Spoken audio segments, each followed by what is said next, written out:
Welcome to the Pulse with Peter B. I'm your host, Peter Biancamano. Let's get you to the pulse on everything you need to know.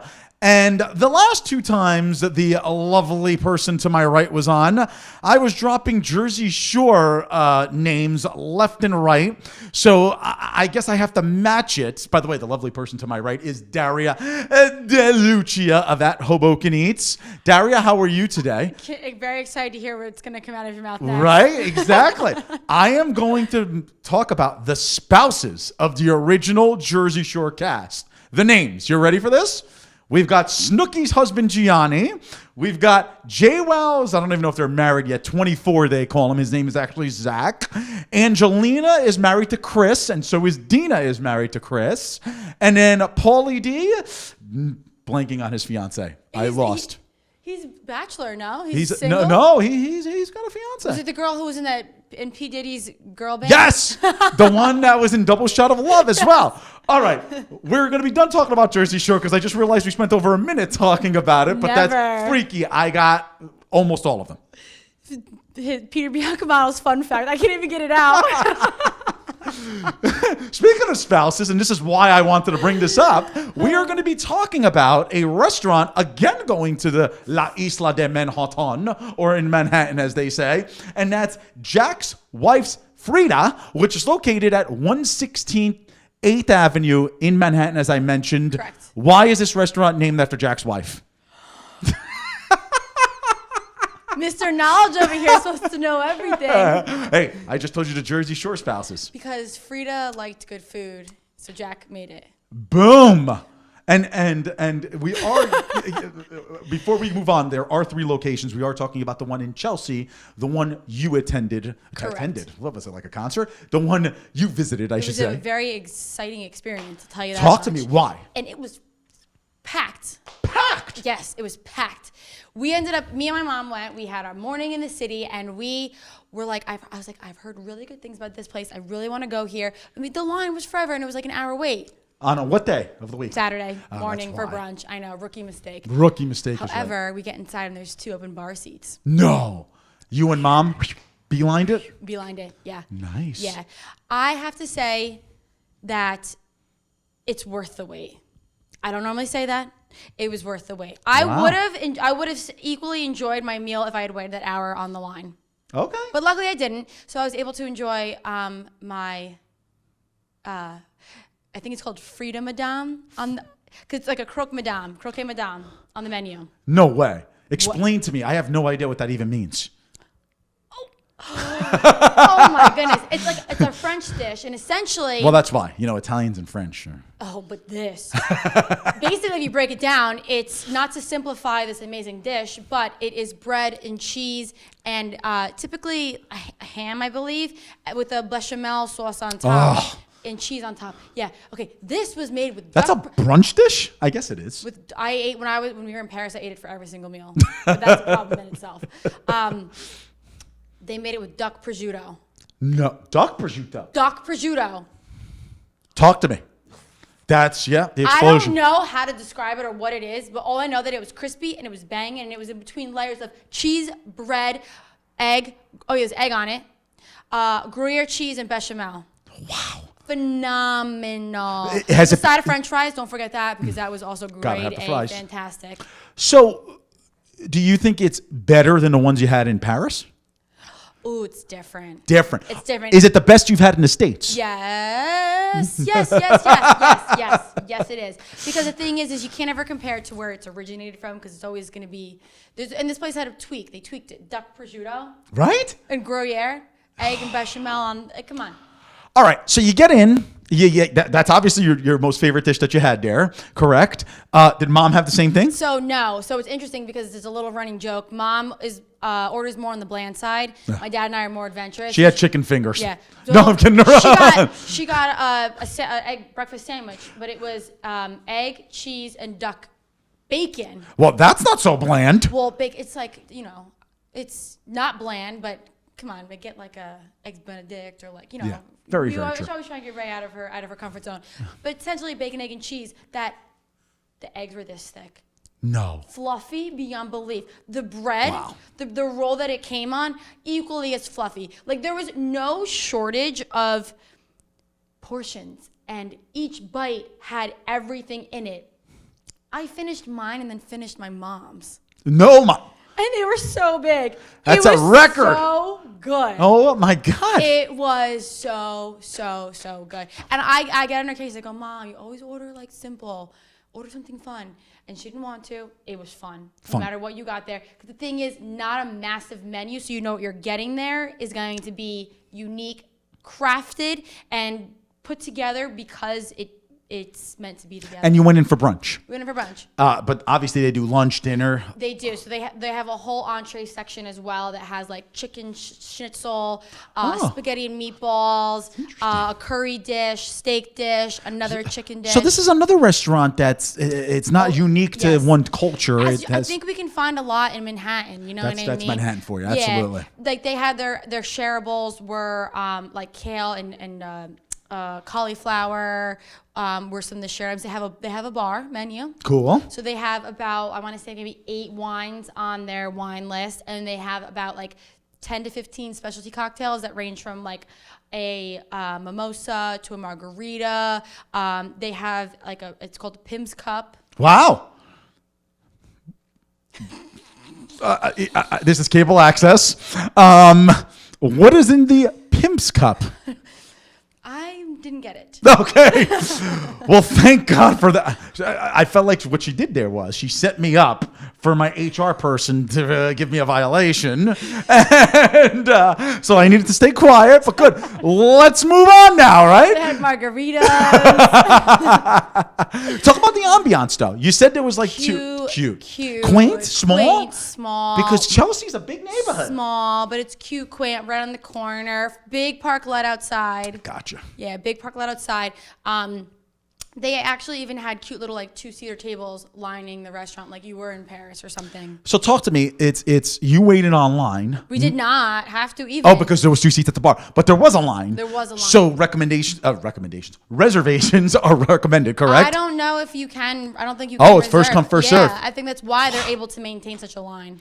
And the other 2 locations are also in Manhattan, I believe, Yes. in different areas of Manhattan. It's a well-known restaurant, and it's funny because I've never been either like working somewhere or there on the weekends to just be near one. So this was me seeking it out because we were in the general bottom half of New York, and I'm so mad that this was my first time trying it. Interesting. And Yeah. you know what we didn't talk about? And we have to talk about this? Alcohol. What did you have to drink? Got in trouble for talking about the alcohol. That's right. The pimp drink. Besides that. Not P. There's no P at the end. Oh, it's just Pim. Well, then, what is in my mind tonight, folks? I don't know. All right. I thought I was so far gone. I was like, okay, I'm going to have to Google whatever that is after because I don't know. We actually have the crew rolling here, Daria. So I hope the audience is laughing at my idiocy at home. Anyway, what did you have to drink again? I think I would say that on TV. That's why I said we're a cable access show. I had coffee because they have beautiful lattes and cappuccinos. Yeah, what else was as in that well. coffee? Stop. I was with Was it an Irish coffee? Come on. A little alcohol in there. I have jokes that I'm not going to say. I don't know what I'm allowed to say on this station. There you go. All right. Well, the good thing is we're out of time, Daria. Get the hook. Okay, exactly. I mean, this is the old like Michigan frog thing. You remember that when they hooked the frog off the air? Showing your age. Exactly. Wow, she's 100% right about that. Exactly. Well, Daria De Lucia of At Hoboken Eats talking about Jack's wife's Frida, located in Chelsea. Join us next time when Daria is on. I'm going to have more useless information about Jersey Shore. And she will also talk about drinks that are not appropriate to say on cable access TV. Thanks again for coming on. Thanks for having me. Absolutely. Folks, we will be right back.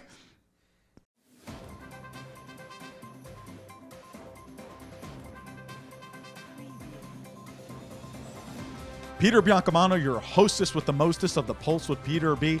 Folks, Don't forget to go on our Facebook and our Instagram pages by searching The Pulse with Peter B, and like and follow us on each of those platforms. We're constantly updating those pages with previews of each week's segments and cool stories. Also, if you have any questions, feel free to reach out to our email address at thepulsewithpeterb@gmail.com. Welcome back to The Pulse with Peter B. Peter Biancamano, still in the host chair, just not in studio, but not in an unfamiliar place. We are at Hudson Regional Hospital, located at 55 Meadowlands Parkway in Secaucus, New Jersey, what I believe is the premier hospital in all of North Jersey. And we are joined by another person that shouldn't be unfamiliar to you, and that is the spokesperson here at the hospital, and that's Ron Simoncini. Ron, how are you today, How are sir? you, Peter? Everything's great. All right. Sounds great. I love that energy starting out, let me tell you. It's good to be here again. Absolutely. Ron, we spoke about this in a little bit of detail when we interviewed Dr. Kafaya a few months ago here at the hospital in the operating room. Great interview that was. But we want to discuss a little bit about the Bayonne Medical Center litigation that's occurring right now. If Hudson Regional Hospital was able to acquire that land, which they do own the land, but the actual facility, that is, what are their plans for the facility? So, Peter, thanks. That's an important distinction as to whether the hospital operation and the land are separate entities. And we bought the hospital land a year ago. We now have a landlord-tenant relationship with CarePoint.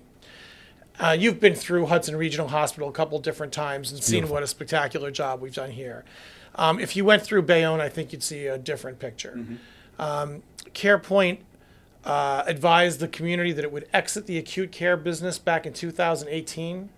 It has not put a lot of reinvestment into these hospitals since then. It never was a hallmark of their operation that they were reinvesting in the facilities. They were noted for closing practices and some other activity that the community was really disappointed about. Hudson Regional has a different model. CarePoint's business model required that people pay out-of-network exorbitant fees in order to support that staff and that situation, and clearly that didn't work. You need to be an in-network hospital. You need the community to be able to present their insurance, and that insurance to be taken and for you to get premier care for that insurance. And so that's what we've done here at Hudson Regional.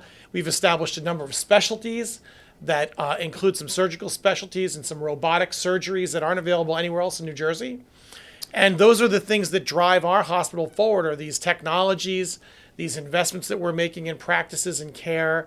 And we can take that from here and transport that same model into Bayonne, another historic, legendary community hospital that needs to be revived, as this one was.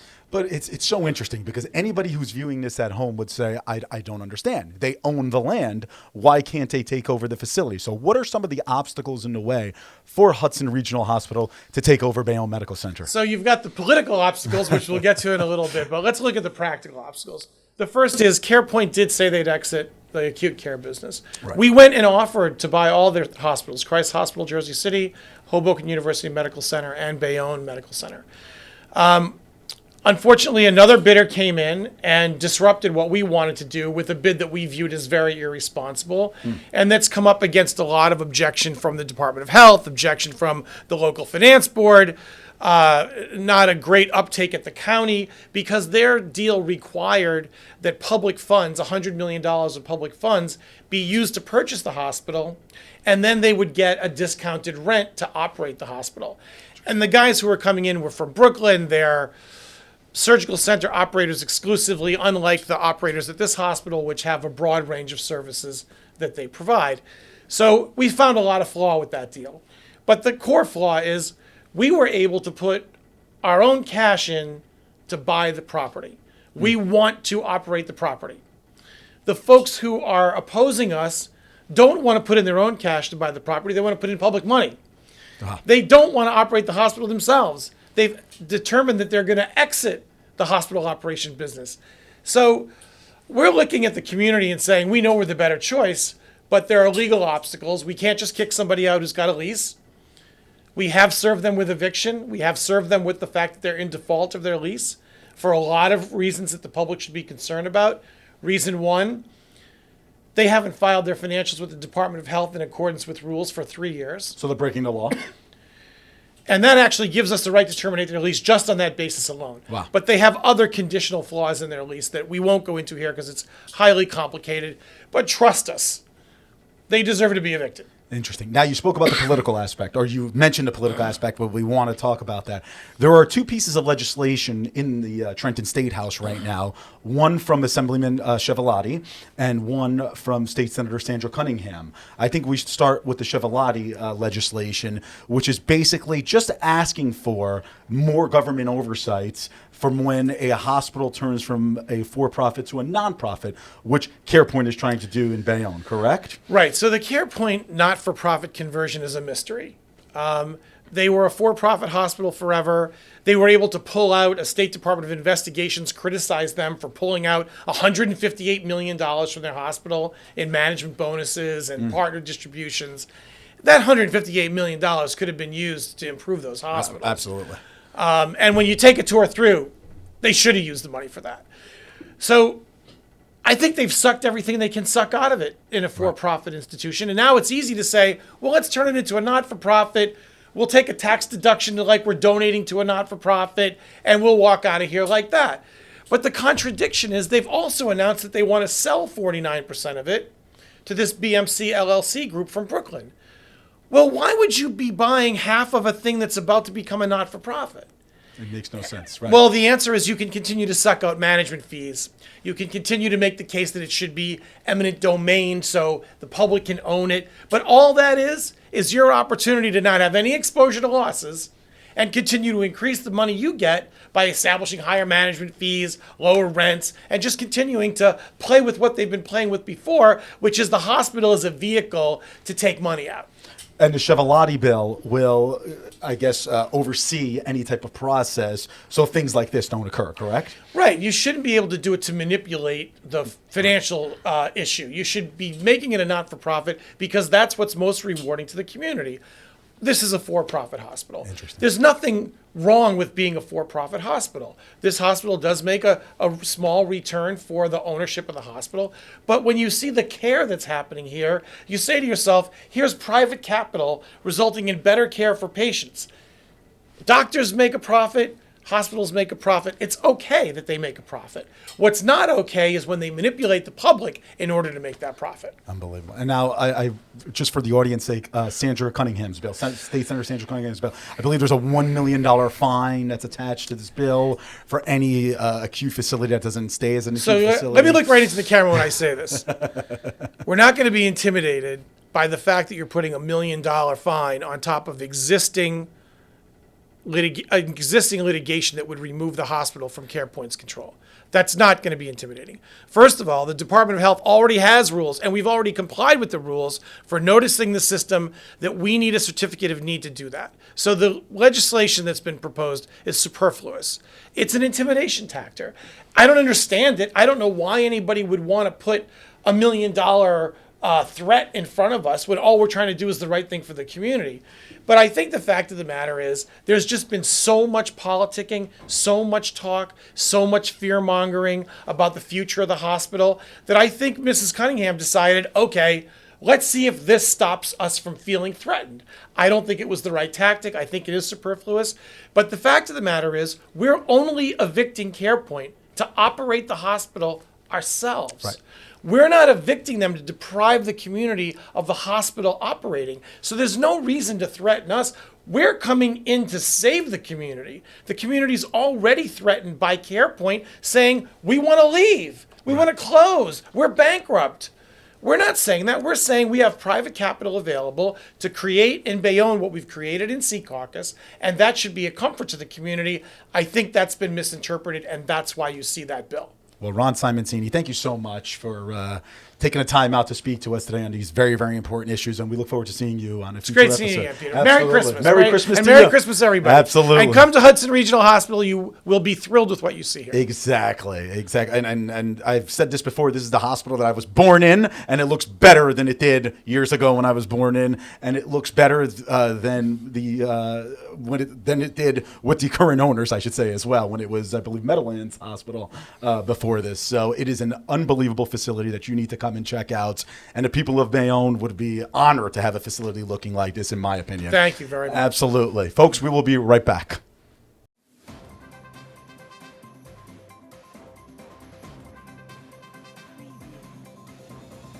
Peter Biancamano back with you. Don't forget to watch us on cable access every Sunday and Monday at 9 a.m. Optimum Channel 18, Files Channel 46, and Comcast Channel 190. Also on Sunday mornings at 9:30 a.m., you can watch our show on our YouTube channel, and you can also binge watch all of our old shows. Who doesn't want to keep watching The Pulse with Peter B? We'll see you there. Welcome back to The Pulse. And folks, I feel like Houdini this episode. I was in studio for the first segment with Daria. Then we ran out to Hudson Regional Hospital for a great segment with our friend Ron Simoncini. And now, speaking of Houdini, because he's performing all sorts of magic with his picks, is our sports insider, and that's Mr. Eric Cruz, who not only went 4-1 last week here on the show with his picks, but overall, if you follow him on Instagram, and we'll put his little Instagram handle on the bottom of your screen, went 12-1 with his picks. Congratulations. What a great week last week. That was the best week I've ever had picking football, man. In your life? I wish I could do it again. I hope I can do it again I this hope week. so too. It keeps me going. Exactly, because we're going to start rapid fire for week 15, I believe we're in now. Week 15. Unbelievable. And this first game, Eric, we spoke about them last week, and I think we should spend all segments on them because they're just, America's team. And that's the Dallas Cowboys visiting, and I will be there Sunday, Eric. And I will be yelling that Joe Judge should be fired. He's a horrible coach. All he does is win press conferences. And the Giant fans are still like, well, I think we should keep Judge. You're morons like him. You should get rid of Joe Judge because he's bringing your team down. Anyway, the Dallas Cowboys visiting the New York Giants at MetLife Stadium. Who do you like in this one? Well, I think I and everybody else likes Dallas in this game. But I like to see Dallas clean it up a little bit. I want to see Dak Prescott play a little bit better on offense, make some better throws, make some better reads. I'm going to take Dallas to win big in this game just because I see them pulling away in the second half. It's a rivalry game, so the Giants are going to be up. But I think Dallas is going to win. I want to see what they do with Micah Parsons. They've been moving him around on defense. He's been creating havoc. Lawrence and Gregory coming back, getting a sack each. I think Dallas's Cowboys is just getting better, and their offense has to prove that they can take care of the ball and keep the clock moving. I think Dallas wins big in this game. That's what I like to hear. Moving on, we have the Atlanta Falcons visiting the San Francisco 49ers. Both teams are in playoff contention, believe it or not. San Francisco in a little better shape than Atlanta. Who do you like in this one? I'm going to take San Fran. Both teams are coming in pretty good. San Francisco had a little bit of a scare with Cincinnati.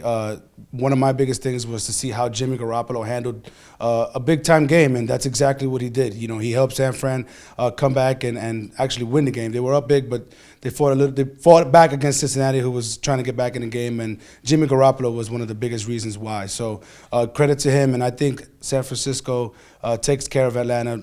Big part of Deebo Samuel's coming back healthy. They'll be able to take care of Atlanta in this game. Look at that. That's what I like. Okay, moving on. This is like rapid fire. I got no follow-ups for him.